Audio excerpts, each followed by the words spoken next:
Hello students, how are you. उम्मीद है आप लोग सभी अच्छे से होंगे।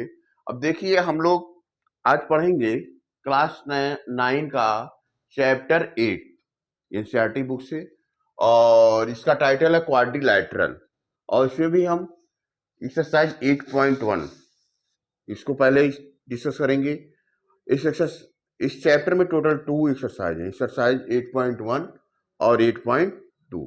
तो वन बाय वन हम दोनों एक्सरसाइज को करेंगे।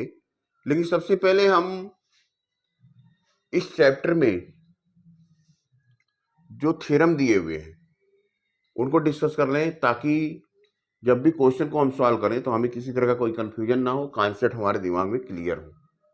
तो सबसे पहले देखिए, प्रॉपर्टीज ऑफ पैरेललोग्राम की बात हो रही है। Properties of parallelogram. तो पैरेललोग्राम देखिए, एक हमने यहाँ बना रखा है ए बी सी डी, ठीक है ना। और इसके बेस पे हम थ्योरम्स को समझेंगे कि वास्तव में थ्योरम्स में क्या स्टेटमेंट लिखे गए हैं। सबसे पहले देखिए, यहां लिखा हुआ a diagonal of a parallelogram divides it into two congruent triangle. तो देखिए students, A B C D एक पैरेललोग्राम है और ए सी एक डायगोनल है। तो जाहिर सी बात है, जो दो ट्रायंगल यहां बन रहे हैं, एक तो ए बी सी बन रहा है और एक ए डी सी बन रहा है। तो इसके अकॉर्डिंग थ्योरम 8.1 के अकॉर्डिंग दोनों ट्रायंगल जो होंगे कॉन्ग्रुएंट होंगे, यानी एबीसी और एडीसी ये दोनों ट्रायंगल क्या हो गया, कॉन्ग्रुएंट हो गए। ठीक है ना, क्लियर है। कॉन्ग्रुएंट का मतलब आप समझते ही होंगे कि ये जो साइड है, करस्पॉन्डिंग साइड आपस में इक्वल होंगे और करस्पॉन्डिंग एंगल भी आपस में इक्वल होंगे। ठीक है ना। आ जाइए थ्योरम 8.2 में, in a parallelogram opposite sides are equal. Opposite side मतलब ए बी इक्वल हो जाएगा सी डी के और ए डी इक्वल हो जाएगा बी सी की। ये अपोजिट साइड अगर वो पैरेललोग्राम है तो इसके इक्वल होंगे। इसी तरह in each pair of opposite side of quadrilateral, if each pair of opposite side of a quadrilateral is equal then it is a parallelogram. वही बात कही जा रही है कि अगर कोई क्वाड्रिलेटरल है, उसके अपोजिट साइड इक्वल है, तो हम उसको पैरेललोग्राम कह सकते हैं। ठीक है ना। इसी तरह देखिए थ्योरम 8.4 की बात करिए। इसमें कह रहा है in a parallelogram opposite angles are equal. Opposite angle यानी बी का अपोजिट है डी, ये भी इक्वल होगा। इसी तरह ए का अपोजिट ये सी, ये भी इक्वल होगा। अपोजिट एंगल्स जो होंगे वो इक्वल होगा। ठीक है ना। A equal to angle C हो जाएगा और इसके according angle B equal to angle D हो जाएगा स्टूडेंट। ठीक है। Theorem 8.5, in a quadrilateral each pair of opposite angle is equal then it is a parallelogram. तो इसी बात को घुमा के, ठीक है ना, कहा जा रहा है कि अगर इसी तरह कोई क्वाड्रिलेटरल है, उसके अपोजिट एंगल इक्वल आते हैं, तो उसको आप पैरेललोग्राम बोल दे सकते हैं। ठीक है ना। थ्योरम 8.6 ये क्या कह रहा है, the diagonal of a parallelogram bisect each other. देखिए अगर AC और इधर आ गया BD, ये दूसरे को मान लीजिए O पे बाइसेक्ट करते हैं, तो AO इक्वल टू OC हो जाएगा और BO इक्वल टू OD हो जाएगा। ठीक है ना, क्लियर। थ्योरम 8.7 पे आइए, if the diagonal of a quadrilateral bisect each other than it is a parallel. इसी तरह अगर कोई डायगोनल है, उसके मतलब कोई पैरेललोग्राम है, उसके डायगोनल आपस में एक दूसरे को बाइसेक्ट कर रहे हैं, तो वह क्वाड्रिलेटरल क्या हो जाएगा, एक पैरेललोग्राम हो जाएगा। ठीक है। ये इतनी बातें किससे रिलेटेड थी, प्रॉपर्टीज ऑफ पैरेललोग्राम। ठीक है ना। तो देखिए बच्चों, एक बार फिर से मैं सारे थ्योरम को शॉर्ट में एक्सप्लेन कर देता हूं। सबसे पहले तो इन्होंने बताया कि डायगोनल जो पैरेललोग्राम होता है, वो इसको दो बराबर ट्रायंगल में डिवाइड करता है, यानी दोनों ट्रायंगल क्या होंगे, कॉन्ग्रुएंट होंगे। पैरेललोग्राम में अपोजिट साइड क्या होते हैं, इक्वल होते हैं। इसी तरह पैरेललोग्राम में अपोजिट एंगल भी क्या होते हैं, इक्वल होते हैं। ठीक है ना। इसके अलावा डायगोनल जो पैरेललोग्राम के होते हैं एक दूसरे को क्या करेंगे, बाइसेक्ट करेंगे, दो बराबर भागों में बांटते हैं। ठीक है, आते हैं थ्योरम नंबर 8.7 पे। ये क्या कह रहा है, ये भी वही बात कह रहा है कि if the diagonal of a quadrilateral bisect each other than it is a parallelogram. Clear हो गया। तो ये प्रॉपर्टीज आप पैरेललोग्राम थी, इसके बेस पे हम एक्सरसाइज 8.1 की क्वेश्चन को सॉल्व करेंगे। अब दो थ्योरम इसमें और हमने लिख रखे हैं द मिड पॉइंट थ्योरम से रिलेटेड। ये थ्योरम तब इस्तेमाल होगा जब हम एक्सरसाइज 8.2 के क्वेश्चनों को सॉल्व करेंगे, लेकिन इन थ्योरम को मैं यही डिस्कस कर देता हूं ताकि आगे जब एक्सरसाइज सॉल्व करना हो तो दोबारा हमें ये चीजें डिस्कस ना करनी पड़ी। तो थ्योरम 8.8 क्या कह रहा है, the line segment joining the mid point of two side of a triangle is parallel to the third side. ठीक है ना, क्या कह रहा है, line segment joining the mid point of two side, जैसे ए बी और ए सी दो साइड है, इसका मिड पॉइंट देखिए ई और एफ है, ई और एफ को अगर ज्वाइन कर रहे हैं, ठीक है ना, तो ये जो ई एफ लाइन है वो थर्ड साइड यानी बीसी के क्या हो जाएगा, पैरेलल हो जाएगा। क्लियर है बच्चों, यानी अगर ये ए बी है, इधर दूसरा साइड ए सी है, ए बी का मिड पॉइंट ई, ए सी का mid point F, E F को अगर ज्वाइन करेंगे तो ई एफ पैरेलल हो जाएगा बीसी के। इसी तरह line drawn through the mid point of one side of a triangle parallel to another side bisect the third side. इसी बात को एक तरह से और तरीके से कह रहा है कि अगर मान लीजिए ए बी का मिड पॉइंट ई है और E F parallel B C के है, तो जो पॉइंट एफ है और ओ ए सी का मिड पॉइंट हो जाएगा। तो ये सारे थ्योरम बच्चों यहाँ पे हमने राइट कर रखे हैं, आप चाहे तो इसका स्क्रीनशॉट ले सकते हैं। आपके एससीईआरटी बुक में भी ये सारे थ्योरम दिए हुए हैं, वहां से भी आप इसको स्टडी कर सकते हैं। ठीक है ना, और जब ये आपके प्रॉपर्टीज आप पैरेललोग्राम थोड़ा ध्यान से आप पढ़ लीजिए, क्योंकि एक्सरसाइज 8.1 इसको हम सॉल्व करने जा रहे हैं, तो ये सारी थ्योरम की वहां रिक्वायरमेंट होगी। ओके बच्चों, तो आते हैं एक्सरसाइज 8.1 का क्वेश्चन नंबर 1 सॉल्व करते हैं। तो प्यारे बच्चों देखिए क्वेश्चन नंबर 1 इसको हम सॉल्व करने जा रहे हैं, और अभी जस्ट हमने जो है सारे थ्योरम को डिस्कस कर लिया है। तो प्यारे बच्चों देखिए, हमारा हमेशा से यह प्रयास रहता है कि आप लोगों सहज और सरल भाषा में सारे क्वेश्चन को सॉल्व करके दिखा सकें, ताकि आप आसानी से समझ सकें और इसको इन क्वेश्चनों को सॉल्व कर सकें। आप लोगों से हमेशा मेरी यही रिक्वेस्ट रहती है कि आप मेरे जो भी वीडियोस हैं बहुत ध्यान से इसको देखिए, लगातार देखिए, बार बार जो है प्रैक्टिस करते रहिए क्वेश्चनों को, ताकि आप लोग उसको कंट्रोल कर सकें और आप लोग ज़्यादा से ज़्यादा अच्छे से समझ सकें। जब तक आप बार बार प्रैक्टिस नहीं करते हैं तब तक क्वेश्चन में आपका कंफ्यूजन क्रिएट रहता है, और जब एक ही क्वेश्चन को कई बार आप लगा लेते हैं तो उस पर पूरी तरह से कमांड हो जाता है। उम्मीद है आप मेरे वीडियो को लगातार वॉच करेंगे, शेयर करेंगे, सब्सक्राइब करेंगे और कमेंट करना नहीं भूलेंगे। ठीक है ना, तो आइए बच्चों आते हैं क्वेश्चन नंबर 1, इसको हम सॉल्व करते हैं और देखते हैं इसका सोल्यूशन क्या हो सकता है। तो क्वेश्चन नंबर 1 का सोल्यूशन देखिए, यहाँ क्वेश्चन नंबर 1 के लिए हमने already A B C D एक क्वाड्रिलेटरल बना रखा है। ठीक है ना, अब इसमें दे रहा है कि diagonal of parallelogram are equal, यानी बी डी और ए सी इक्वल हैं। तो सॉल्व करना शुरू करते हैं। Let A B C D is a parallelogram, let A B C D is a parallelogram. Okay, देखिए ए बी सी डी वहां पैरेललोग्राम बना दिया। To show that A B C D is a rectangle, अब देखिए हमको rectangle prove करना है ना इसको, तो उसके लिए देखिए क्या करना पड़ेगा, to show that A B C D is a rectangle,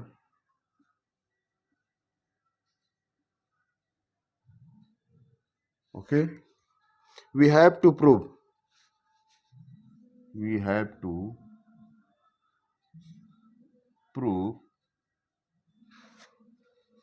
that one of its interior angle, of its interior angle, okay, is 90 degree. आपको मालूम है रेक्टेंगल जो होता है उसका जो ईच एंगल होगा वो 90 डिग्री होता है। एक किसी एक को हमने 90 डिग्री प्रूव किया तो अपोजिट एंगल वैसे ही बराबर हो जाएगा, ठीक ना, ये इसके इक्वल हो जाएगा। और देखिए अगर ये 90 डिग्री है तो ये भी 90 डिग्री हो जाएगा कोई इंटीरियर एंगल से। अभी हम प्रूव करके दिखाएंगे आपको, ठीक है ना। इस तरह से चारों एंगल 90 डिग्री अगर प्रूव हो जाते हैं तो ऐसा पैरेललोग्राम जिसका, ठीक है ना, ईच एंगल 90 डिग्री होता है वो रेक्टेंगल कहलाता है। तो किसी भी एक एंगल को 90 डिग्री प्रूव करते ही ये सारा चीज जो है हो जाता है। तो हम जो है यहाँ लिख दिए हैं कि एबीसीडी अगर एक पैरेललोग्राम है, अगर एबीसीडी को रेक्टेंगल शो करना है तो हमको ये प्रूव करना होगा कि इसका कोई भी एक इंटीरियर एंगल, चाहे इसको ले लीजिए और चाहे इसको ले लीजिए, ये कितना होगा 90 डिग्री प्रूव करना होगा। और इतना प्रूव कर देंगे तो ये रेक्टेंगल प्रूव हो जाएगा। तो देखिए यहाँ पे दो ट्रायंगल हमने ले रखे हैं, इन triangle A B C and triangle A B C, देखिए कौन सा है,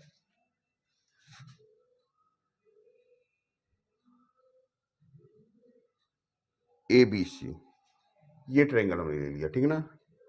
और ट्रायंगल कौन सा ले लिया, डी सी बी, ये दो ट्रायंगल हमने ले लिए। ये ट्रायंगल ये ले लिया, यानी बेस इसको मान लिया, इसी पे ये ट्रायंगल और ये दो ट्रायंगल ले लिए, A B C and triangle D C B को ले लेते हैं। कोई भी दो ट्रायंगल आप ले सकते हैं, ठीक है ना। तो हमने ए बी सी इसको ले लिया और दूसरा क्या ले लिया, डी सी बी ले लिया, ठीक है। अब देखिए A B equal to C D, A B equal to C D क्यों हो जाएगा, आपको मालूम है इसका रीजन ये है कि अपोजिट साइड है ये पैरेललोग्राम का, अपोजिट साइड्स ऑफ पैरेललोग्राम ये क्या होते हैं, आर इक्वल, ये बराबर होते हैं, यानी ये साइड इस साइड के बराबर।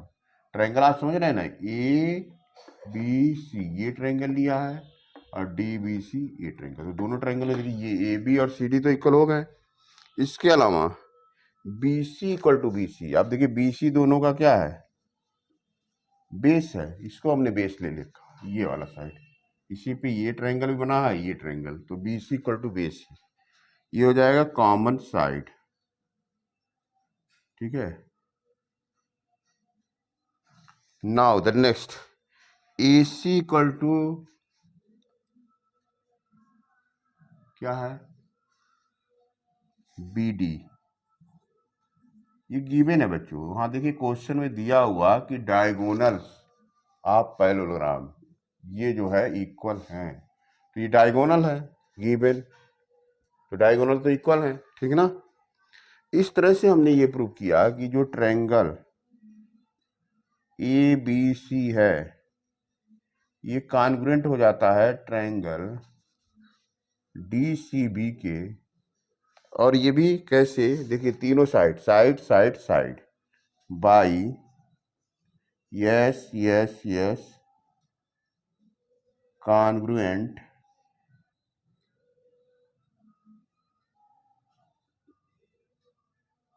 रूल, ठीक है ना। इससे ये प्रूव होता है कि ये दोनों ट्रायंगल जो है आपस में क्या है, कॉन्ग्रुएंट है। अच्छा ये कॉन्ग्रुएंट अगर हैं तो आपको पता है कि ए बी सी जो ये वाला एंगल होगा ये इस एंगल क्या हो जाएगा, इक्वल हो जाएगा, यानी angle, hence angle A B C equal to हो जाएगा एंगल डी सी बी के by C P C T, C P C T का full form corresponding part of congruent triangle, ये दोनों करस्पॉन्डिंग पार्ट हो गए, ये एंगल और ये एंगल, ठीक है ना। इसके आगे देखिए ये भी हमको मालूम है कि AD है पैरेलल BC की, अगर ठीक है AD BC के पैरेलल है, और ये देखिए AB CD के पैरेलल है, ठीक है ना, ये AB जो है CD के पैरेलल होगा, और यह एक ट्रांसवर्सल का काम करेगा BC, तो ये दोनों क्या होंगे, एंगल ऑफ सेम साइड। तो ऐसे में आप जानते हैं, आपने पढ़ा ही होगा कि अगर कोई इस तरह से पैरेलल लाइन है, इस तरह से ट्रांसवर्सल खींचते तो दिस और दिस 180 होता है, को इंटीरियर एंगल भी कहते हैं, या sum of angle of same side, ठीक है ना, इंटीरियर एंगल। तो लिखिए since ABCD, since it is known that it is known that the sum of the measure of the sum of the measures of angle of the same side of the angles of the same side of transversal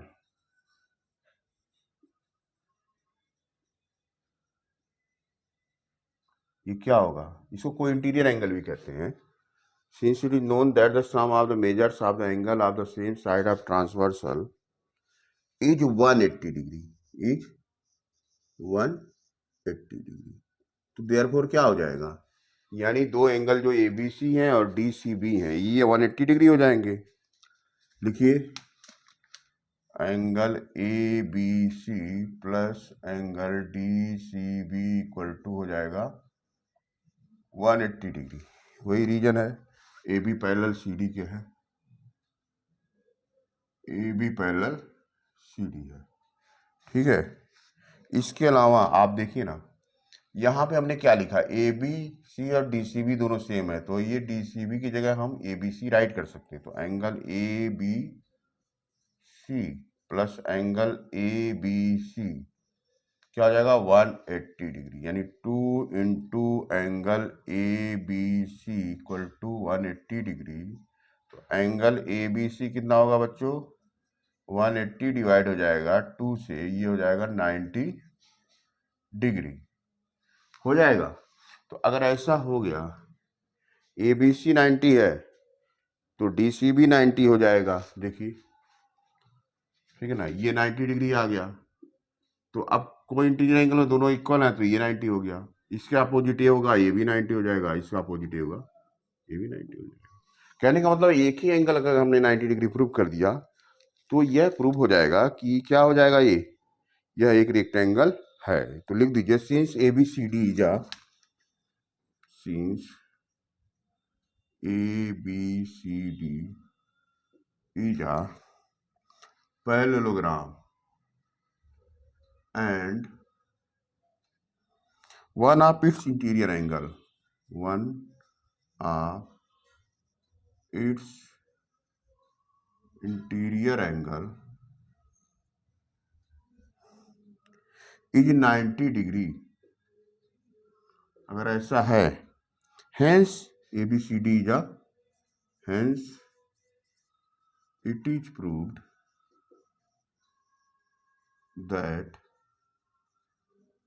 ABCD is a rectangle। यही हमको prove करना था। Clear है बच्चों? तो इस तरह से देखिए बच्चों, कितनी आसानी से हम लोगों ने स्टेप बाय स्टेप, पहले हमने क्या किया, दो ट्रायंगल ले लिए ABC और DCB, और इन दोनों को कॉन्ग्रुएंट प्रूव किया। उसके बाद ABCD के पैरेलल था तो BC ट्रांसवर्सल है, तो ट्रांसवर्सल सेम साइड का जो एंगल होता 180 डिग्री होता, कोई इंटीरियर एंगल, उसके हिसाब से अगर दोनों इक्वल है 180 है तो ईच एंगल 90 डिग्री हमने प्रूव किया, और इस हिसाब से हमने ये दिखा दिया कि अगर डायगोनल पैरेललोग्राम का इक्वल है तो ऐसा पैरेललोग्राम वह एक रेक्टेंगल होगा। ओके बच्चों, तो देखिए बच्चों, ये वीडियो का पार्ट 1 था। इसमें हम लोगों ने सारे थ्योरम डिस्कस किए, क्वेश्चन नंबर 1 को भी हमने लगाया। आते हैं वीडियो का सेकंड पार्ट लेके और उसमें आगे के क्वेश्चन सॉल्व करेंगे। तब तक आप पार्ट 1 को देखते रहिए और प्रैक्टिस करते रहिए।